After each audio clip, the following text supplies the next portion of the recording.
Hello students, myself Indu Jaiswal, Assistant Professor of Poddar Management Training Institute. Today I will teach about phases of teaching. शिक्षण के चरण। शिक्षण की प्रक्रिया में शिक्षण क्रियाओं का विशेष महत्व है। सीखने के अनुभव इन क्रियाओं द्वारा ही स्वाभाविक रूप से प्राप्त होते हैं। ये क्रियाएं विभिन्न चरणों में अलग अलग होती हैं। इस प्रकार शिक्षण के 3 चरण बताए गए हैं। शिक्षण का पूर्व क्रिया चरण, शिक्षण का अंत्य क्रिया चरण और शिक्षण का उत्तर क्रिया चरण। अब हम जानेंगे कि शिक्षण के पूर्व क्रिया चरण में किन बातों को सम्मिलित किया गया है। इस चरण में वे सभी क्रियाएं आ जाती हैं जिन्हें शिक्षक कक्षा में शिक्षण और कक्षा में प्रवेश करने से पूर्व करता है। पहला है शिक्षण के उद्देश्यों का निर्धारण। सर्वप्रथम शिक्षक शिक्षण के उद्देश्यों को निर्धारित करके उन्हें व्यवहारिक परिवर्तन के रूप में निर्धारित करता है। वह यह निश्चित करता है कि शिक्षण के उद्देश्य क्या होने चाहिए ताकि उन्हें प्राप्त करके वह विद्यार्थियों के व्यवहार में परिवर्तन कर सके। ये उद्देश्य 2 प्रकार के होते हैं। पहला है पूर्व व्यवहार, यानी कि विद्यार्थियों को पाठ्य वस्तु के संबंध में कितना ज्ञान है, वो उसके बारे में कितना जानते हैं, वो पूर्व व्यवहार के अंतर्गत आता है। फिर शिक्षार्थियों के अंतिम व्यवहार के रूप में हम यह जानते हैं कि बालक ने अब तक की शिक्षण प्रक्रिया के दौरान कितना सीखा है और क्या उपलब्धि प्राप्त की है। यह अंतिम व्यवहार के अंतर्गत आता है। ये उद्देश्य शिक्षार्थी के मनोविज्ञान, विद्यालय तथा स्थानीय समाज की आवश्यकताओं के अनुरूप निर्धारित किए जाते हैं। इन उद्देश्यों का प्रतिपादन सही होगा तो शिक्षण का मूल्यांकन कुशलतापूर्वक संभव होगा। शिक्षण के पूर्व क्रिया चरण का दूसरा पहलू है पाठ्य वस्तु के संबंध में निर्णय लेना। इसके अंतर्गत शिक्षक द्वारा विद्यार्थियों के लिए प्रस्तावित विषय वस्तु की क्या आवश्यकता है, इसको ध्यान में रखा जाता है। विद्यार्थियों का पूर्व व्यवहार क्या है, उसके पूर्व व्यवहार को जाना जाता है। विद्यार्थियों को उसे सीखने की आवश्यकता क्यों है, इस बात को जाना जाता है। विद्यार्थियों को किस स्तर की प्रेरणा प्रभावशाली हो सकती है और पाठ्य वस्तु से संबंधित ज्ञान का निर्धारण शिक्षक कौन कौन सी विधियों के माध्यम से करे, इस बात का निर्धारण किया जाता है। तीसरा है पाठ्य पुस्तकों के आवश्यक अंगों की क्रमबद्ध व्यवस्था, यानी कि प्रस्तुतिकरण के लिए शिक्षक को जो भी पाठ्य वस्तु पढ़ानी है उसकी क्रमबद्धता को बनाए रखना होता है, जिससे पाठ्य वस्तु की व्यवस्था सीखने के स्थानांतरण में सहायक हो सके। चौथा है शिक्षण की युक्तियों के संबंध में निर्णय। पाठ्य वस्तु एवं छात्रों के स्तर को ध्यान में रखते हुए शिक्षक अपने प्रस्तुतिकरण हेतु शिक्षण की व्यूह रचना का चयन करता है, जिसकी सहायता से पाठ्य वस्तु को विद्यार्थियों के मस्तिष्क में सरलता से अंकित किया जा सके। नेक्स्ट है शिक्षण युक्तियों का वितरण।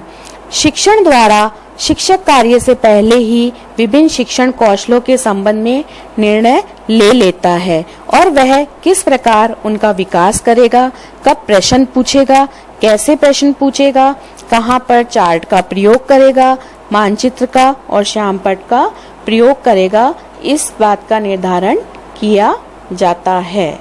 अब हम शिक्षण का अंत्य क्रिया चरण देखेंगे।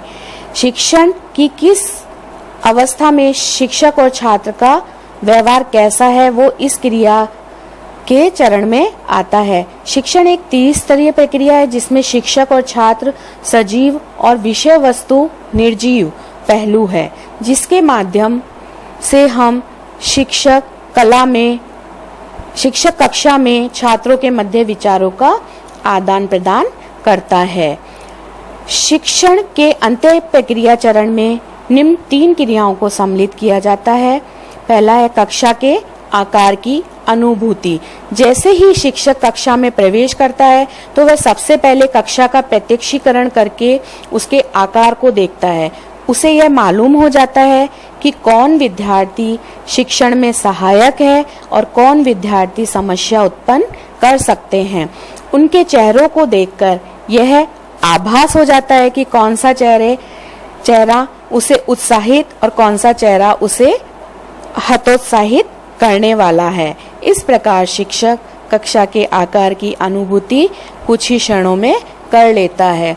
दूसरा है अधिगमकर्ताओं का निदान। कक्षा के आकार की अनुभूति होने के पश्चात शिक्षक यह जानने का प्रयास करता है कि अधिगमकर्ताओं का विषय के संबंध में कितना ज्ञान है। इस बात को वो जानने के लिए 3 क्षेत्रों में प्रयास करता है। वह यह जानता है कि सीखने वालों की योग्यताएं क्या क्या है, सीखने वालों की रुचियों और अभिरुचियों के बारे में जानना चाहता है और अधिगमकर्ताओं की पृष्ठभूमि के बारे में वो जानने का प्रयास करता है। उपरोक्त क्षेत्रों की जानकारी के बाद निदान प्रश्नों के द्वारा वह शिक्षण कला की अनुक्रियाएं प्रारंभ करता है, जिसमें वह पहले प्रत्यक्षीकरण करता है, फिर निदान करता है और फिर अनुक्रियाएं करता है। अब हम देखेंगे इसमें तीसरा चरण आता है क्रिया और प्रतिक्रिया। शिक्षण में 2 प्रकार की क्रियाएं होती हैं, प्रारंभ और अनुक्रियाएं।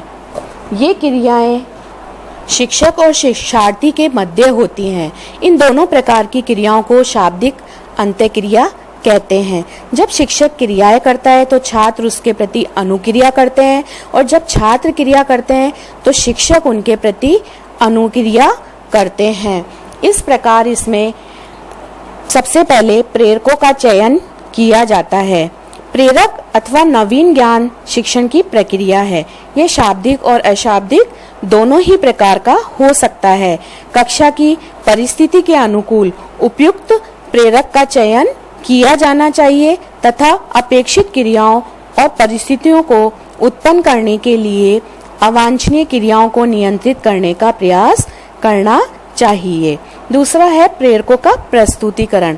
प्रेरक प्रस्तुत करते समय प्रेरक के स्वरूप, संदर्भ और क्रम को ध्यान में रखते हुए शिक्षक को प्रेरक के उस स्वरूप को विद्यार्थियों के सामने प्रस्तुत करना चाहिए जो उनको सीखने के लिए प्रेरित कर सके। फिर है पृष्ठपोषण और पुनर्बलन। पृष्ठपोषण और पुनर्बलन वह स्थिति और दशा है जो इस बात की संभावना को बढ़ा देती है कि एक विशेष अनुक्रिया को भविष्य में स्वीकार किया जाएगा। परिस्थितियों में विशेष अनुक्रिया की संभावनाओं में वृद्धि करती है। उन्हें पृष्ठपोषण तथा पुनर्बलन कहा जाता है। ये परिस्थितियां 2 प्रकार की हो सकती हैं। पहला है धनात्मक पुनर्बलन, जैसे कि पुरस्कार प्रदान करना। दूसरा है ऋणात्मक पुनर्बलन, जैसे कि दंड अथवा डांटना। फिर 4th आता है शिक्षण युक्तियों का विस्तार। शिक्षण युक्तियों का विस्तार हमें निरंतर करते रहना चाहिए, क्योंकि पुनर्बलन की युक्तियां छात्रों के शाब्दिक और अशाब्दिक व्यवहार को नियंत्रित करने के साथ साथ पाठ्य वस्तु का परिवर्तनशील ढंग से प्रस्तुत करने में भी हमें शिक्षण युक्तियों का निरंतर प्रयोग करते रहना चाहिए। यानी कि हमें कुछ ऐसी क्रियाओं और स्थितियों को उत्पन्न करना चाहिए जो विद्यार्थी की क्रियाओं को प्रभावित करती है। तीसरा चरण है शिक्षण का उत्तर क्रिया चरण। इस चरण में वे सभी क्रियाएं सम्मिलित की जाती हैं जो छात्रों की निष्पत्तियों के मूल्यांकन तथा उद्देश्यों की प्राप्ति के निर्णय के संबंध में प्रयुक्त होती हैं। शिक्षण के इस स्तर में निम्नलिखित क्रियाओं पर विशेष ध्यान दिया जाता है। पहला है मूल्यांकन करना। शिक्षक का यह कार्य है कि वह अपेक्षित व्यवहार परिवर्तनों के मूल्यांकनों के लिए उपयुक्त परीक्षणों का चयन करे या निर्माण करे। ये परीक्षाएं वैध तथा विश्वसनीय होनी चाहिए, जिससे ज्ञानात्मक और अन्य पक्षों का मूल्यांकन किया जा सके। मूल्यांकन के साथ साथ छात्रों की निष्पत्ति तथा उद्देश्यों की प्राप्ति के साथ साथ शिक्षक अपने शिक्षण युक्तियों के संबंध में भी निर्णय लेता है ताकि उनमें अपेक्षित सुधार किया जा सके। फिर है मुख्य बिंदुओं की सूची तैयार करना, यानी कि शिक्षण के समय की मुख्य बातों को केवल प्रत्यय स्मरण नहीं किया जाना चाहिए, बल्कि उसे महत्व की दृष्टि से उनकी सूची भी बना लेनी चाहिए। फिर आता है बहिर्वेशन, छोटी छोटी बातों और तथ्यों को लेकर उनकी और विस्तार पूर्वक व्याख्या करने की संक्रिया ही बहिर्वेशन कहलाती है। फिर है साक्ष्यों का अंकन करना। शिक्षक कई बातों और घटनाओं का विश्लेषण करते समय उनका वास्तविक अर्थ या भाव मालूम करने के लिए अंतःक्रियात्मक परिस्थिति के बारे में प्रत्यय स्मरण द्वारा ऐसे आंकड़े एकत्रित करता है जो उसकी व्याख्याओं की पुष्टि करते हैं। इस संक्रिया में वह कई उपलब्ध साक्ष्यों का मूल्यांकन करता है। फिर है निर्देशन रूपरेखा प्रस्तुत करना। सभी महत्वपूर्ण घटनाओं का प्रत्यय स्मरण करने, उनको सूचीबद्ध करने और उनमें अंतर्निहित भावों को समझ लेने के बाद शिक्षक एक ऐसी निर्देशक रूपरेखा तैयार करता है जिसका प्रयोग आगे के शिक्षण में किया जा सकता है।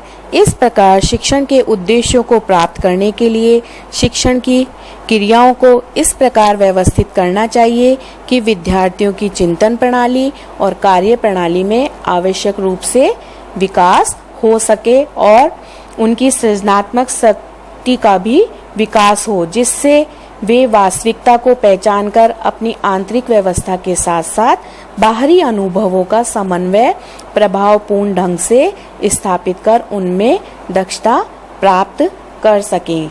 अब हम देखेंगे कि शिक्षण की क्रियाओं का क्या महत्व है।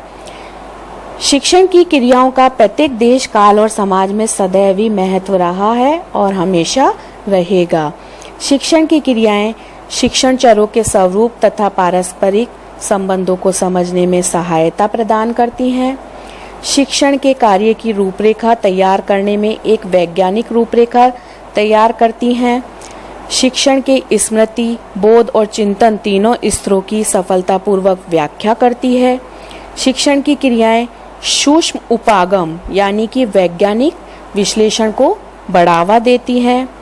सेवारत शिक्षक शिक्षण क्रियाओं के बोध से अपने शिक्षण कौशल का विकास करते हैं।